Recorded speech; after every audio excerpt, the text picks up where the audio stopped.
ಪ್ರಾಥಮಿಕ ಶಾಲಾ ಸೇವಾನಿರತ ಪದವೀಧರ ಶಿಕ್ಷಕರಿಗೆ ಸಂಬಂಧಪಟ್ಟಂತೆ ವೃಂದ ಮತ್ತು ನೇಮಕಾತಿ ಆದೇಶದ ತಿದ್ದುಪಡಿಯಿಂದ ಉಂಟಾಗಿರುವ ಸಮಸ್ಯೆಗಳನ್ನು ತಕ್ಷಣ ಬಗೆಹರಿಸುವ ಮೂಲಕ ಪ್ರಾಥಮಿಕ ಶಾಲಾ ಶಿಕ್ಷಕರಿಗೆ ನ್ಯಾಯ ಒದಗಿಸಿಕೊಡುವಂತೆ ಒತ್ತಾಯಿಸಿ ಕರ್ನಾಟಕ ರಾಜ್ಯ ಪ್ರಾಥಮಿಕ ಶಾಲಾ ಶಿಕ್ಷಕರ ಸಂಘದ ಜಿಲ್ಲಾ ಘಟಕ ಜಿಲ್ಲಾಧಿಕಾರಿಗಳ ಕಚೇರಿ ಭವನದ ಎದುರು ಪ್ರತಿಭಟನೆ ನಡೆಸಿತು. ಅದೇ ರೀತಿ ಸೋಮವಾರಪೇಟೆ ತಾಲೂಕಿನ ಅಧ್ಯಕ್ಷರಾದ ಶಿವಕರ್ತಾರವರು ಮತ್ತು ಎಲ್ಲ ಪದಾಧಿಕಾರಿಗಳ ಆತ್ಮೀಯ ವೃತ್ತಿ ಬಾಂಧವರಿಗೆ ನಮ್ಮಿಂದ ಚುನಾಯಿತರಾಗಿ ಆಗಮಿಸಿರ್ತಕ್ಕಂಥ ಕರ್ನಾಟಕ ರಾಜ್ಯ ಸರ್ಕಾರಿ ನೌಕರರ ಸಂಘದಲ್ಲಿ ಇರತಕ್ಕಂಥ ಚುನಾಯಿತ ಪ್ರತಿನಿಧಿಗಳಿಗೂ ಆತ್ಮೀಯವಾದಂತಹ ಸ್ವಾಗತ.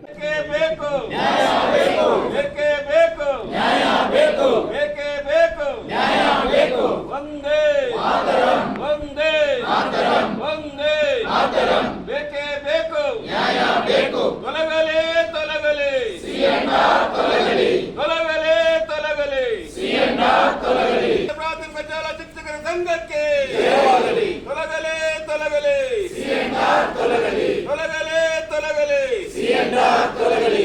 ರಾಜ್ಯ ಪ್ರಾಥಮಿಕ ಶಾಲಾ ಶಿಕ್ಷಕರ ಸಂಘದ ಪ್ರಧಾನ ಕಾರ್ಯದರ್ಶಿ ಎಚ್.ಎಸ್. ಚೇತನ್, ಉಪಾಧ್ಯಕ್ಷ ಎಚ್.ಎನ್. ಮಂಜುನಾಥ್ ಹಾಗೂ ಜಿಲ್ಲಾಧ್ಯಕ್ಷ ಕೆ.ಎಸ್. ಪ್ರಸನ್ನಕುಮಾರ್ ಅವರ ನೇತೃತ್ವದಲ್ಲಿ ಮಂಗಳವಾರ ಪ್ರತಿಭಟನೆ ನಡೆಸಿದ ನೂರಾರು ಶಿಕ್ಷಕರು ಪ್ರಾಥಮಿಕ ಶಾಲಾ ಶಿಕ್ಷಕರ ವೃಂದ ಮತ್ತು ನೇಮಕಾತಿ ತಿದ್ದುಪಡಿಗೆ ಸಂಬಂಧಪಟ್ಟಂತೆ ಸಾಕಷ್ಟು ಬಾರಿ ಹೋರಾಟಗಳನ್ನು ನಡೆಸಿದ್ರು.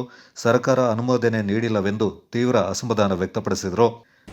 ಪ್ರತಿಭಟನೆ ನಾವು 1 ವರ್ಷದ ಹಿಂದೆ ಇದೇ ದಿನಾಂಕದಂದು ಫ್ರೀಡಂ ಪಾರ್ಕ್ನಲ್ಲಿ ನಮ್ಮ ಒಂದು ಸಣ್ಣ ಸಮಸ್ಯೆ, ದೊಡ್ಡ ಸಮಸ್ಯೆ ಏನಲ್ಲ, ಸರ್ಕಾರ ಸಂವಿಧಾನದ ಅಡಿಯಲ್ಲಿ ಯಾವುದೇ ಒಂದು ನೇಮಕಾತಿಯನ್ನು ಮಾಡಬೇಕಾದ್ರೆ FD ಪರ್ಮಿಷನ್ ತಗೋಬೇಕಾದ್ರೆ ಅದಕ್ಕೊಂದು ನಿಯಮಾವಳಿಗಳಿರ್ತವೆ. ಸರ್ಕಾರಿ ನೌಕರರಿಗೆ ಅದಕ್ಕೆ ಆದಂಥ ಒಂದು ಕೇಡರ್ ರಿಕ್ರೂಟ್ಮೆಂಟು ವೃಂದ ಮತ್ತು ನೇಮಕಾತಿ ನಿಯಮ ಅಂತ ಇರ್ತದೆ. ಅದರಲ್ಲಿ ಸಂವಿಧಾನದಲ್ಲಿ ಸ್ಪಷ್ಟವಾಗಿ ಹೇಳ್ಬಿಟ್ಟಿದ್ದಾರೆ, ಯಾವುದೇ ನಿಯಮಾವಳಿಗಳನ್ನು ಜಾರಿಗೆ ಬಂದ ನಂತರ ಅನ್ವಯ ಆಗಬೇಕೇ ಹೊರತು ಅದನ್ನು ಪೂರ್ವಾನ್ವಯ ಹಿಂದೆ ಯಾರೋ ಮಾಡ್ತಾಯಿದ್ರು ಅವ್ರಿಗೆ ಅನ್ವಯಿಸೋಂಗಿಲ್ಲ ಅಂತ. ಆದರೆ 2017ರಲ್ಲಿ ನಮ್ಮಲ್ಲಿ ಒಂದು ವೃಂದ ನೇಮಕಾತಿ ನಿಯಮ ಬರ್ತದೆ. PST ಮತ್ತು GPT ಅಂತ ಪ್ರಾಥಮಿಕ ಶಾಲಾ ಶಿಕ್ಷಕರನ್ನು ಹೊಡೆದಾಕ್ತಾರೆ. PST ಎನ್ನುವಂಥ ನಿಯಮಕ್ಕೆ ತಂದು ನಾವು 1ರಿಂದ 7ಕ್ಕೆ ನೇಮಕಾತಿ ಆದಂತಹ ಶಿಕ್ಷಕರನ್ನು ಅದು ಯಾವ ಒಂದು ಆಸೆ ಬಂತೋ ಗೊತ್ತಿಲ್ಲ 1ರಿಂದ 5ಕ್ಕೆ ಡಿಮೋಷನನ್ನು ಮಾಡ್ತಾರೆ. ನಾವು ಅವರೆಲ್ಲರಿಗಿಂತ ಹೆಚ್ಚಾಗಿ ಡಿಗ್ರಿಯನ್ನು ಪಡೆದಿರುವಂಥ ನನ್ನ ವೃತ್ತಿ ಬಾಂಧವರಿದ್ದಾರೆ. ಮೋಸ್ಟ್ಲಿ ಈಗ ಅಧಿಕಾರಿಗಳಿಗೆ KES ಅನ್ನುವಂಥ ಒಂದು ಅಸ್ತ್ರ ಇದೆ. ನನ್ನಲ್ಲಿ ಅವರಂಥ 3 ಪದವಿ MA B.Ed ಪದವಿ ಪಡೆದಿರುವಂಥ 3 ಪದವಿ ಪಡೆದಂಥ ಶಿಕ್ಷಕರು ನಮ್ಮ ನಡುವೆ ಇದ್ದಾರೆ. ಹಲವಾರು ತರಬೇತಿಗಳನ್ನು ಪಡೆದಂಥ ಶಿಕ್ಷಕರು ನಮ್ಮ ನಡುವೆ ಇದ್ದಾರೆ. ಅದೆಲ್ಲಕ್ಕಿಂತ ದುರುವಂಥ 2017ರಲ್ಲಿ ಜಾರಿಗೆ ಬಂದ ಕಾಯ್ದೆಗೆ ನಮ್ಮನ್ನು 1ರಿಂದ 5ಕ್ಕೆ ಪಾಠ ಮಾಡಿ ಹೋಗಿ ಅಂತ ಕಳಿಸಿಲ್ಲ ಈ ಪುಣ್ಯಾತಮರು. ಕಳಿಸಿರೋದೇನು ಅಂದರೆ, ನೀವು ಶಿಕ್ಷಕರು ತುಂಬಕ್ಕಾಗ್ತಾ ಇಲ್ಲ, ನಮಗೆ ಹೋಗಿ 1ರಿಂದ 8ಕ್ಕೆ ಪಾಠ ಮಾಡಿ ಅಂತ ಇವತ್ತು ನಾವು ಪಾಠನೆ ಮಾಡ್ತಾ ಇದ್ದೀವಿ. ನಮ್ಗೆ ಯಾರು ಈ ಒಂದು ತುಂಬಿರುವುದು ಇಡೀ ರಾಜ್ಯಾದ್ಯಂತ 20,000 ಮಾತ್ರ GPT ಹುದ್ದೆಗಳು.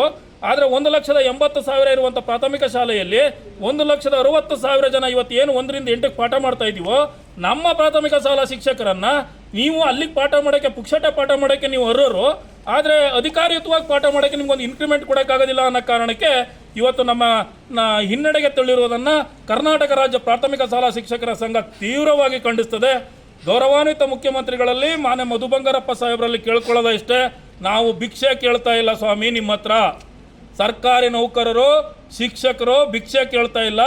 1 ವರ್ಷದ ಹಿಂದೆ ಬಂದು ಪ್ರತಿಭಟನೆ ಮಾಡಬೇಕಾದ್ರೆ ನೀವೇ ಫ್ರೀಡಂ ಪಾರ್ಕಿಗೆ ಬಂದು ಹೇಳಿದ್ರೆ 1 ತಿಂಗಳಲ್ಲಿ ಬಗೆಹರಿಸ್ತೀನಿ ಅಂತ, ನೀವೇ ಒಂದು ಕಮಿಟಿಯನ್ನು ಮಾಡಿದ್ರೆ ನಾನು 1 ತಿಂಗಳಲ್ಲಿ ಬಗೆಹರಿಸಿ ಕೊಡ್ತೀನಿ ಅಂತ. ದುರಂತ ಈ ಶಿಕ್ಷಕರ ದಿನಾಚರಣೆ ಬರ್ತಾ ಇದೆ, 1 ವರ್ಷ ಆಗ್ತಾ ಇದೆ, ನಮ್ಮನ್ನ ಕೇರೆ ಅಂತ ಇಲ್ಲ ಅನ್ನೋದಾದ್ರೆ ದಯವಿಟ್ಟು ಬೇಡ.